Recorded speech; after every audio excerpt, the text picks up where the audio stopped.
So let's imagine you're an owner. You might have gray hair like me or not, and you might be a sole proprietor. You might have active shareholders. They might have voting responsibilities for things like strategic initiatives, investments, distributions. You might be thinking about philanthropy, and you might be worried about profit and loss or uncertainty or, huh, maybe you're an owner who's passive.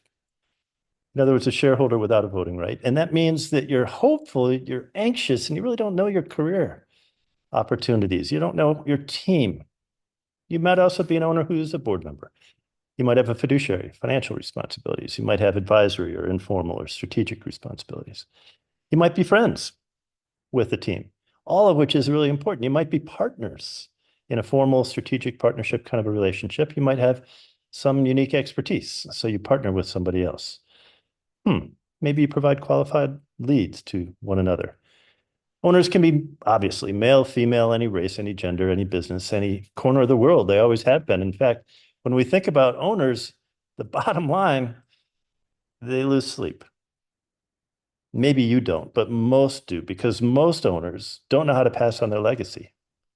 They've got financial assets. They might have capital assets like the lake house. They might have their ambitions and their drive, and they don't see it in the next gens, and they lose sleep. They also don't know how to assess the capacity of any successors, whether they're family or non-family. They're hopeful. They want to avoid conflict. Maybe you bite your tongue when you shouldn't. Maybe you speak too much and you shouldn't. We tend to avoid conflict with our loved ones. Maybe they'd say or do something that you think is pretty stupid. So we feel anxiety, nervousness, uncertainty. We need some kind of a cure, a process. So what I want to do is invite you to just click the buttons below and answer a few questions so that we can continue this discussion. I want to give you some validated solutions that work and have worked with dozens of clients I've worked with since 1997. But it's not about me. It's about these solutions that have to be customized for you. So these are not meant to be too personal, but they're meant to be probing questions. Here you go. Enjoy.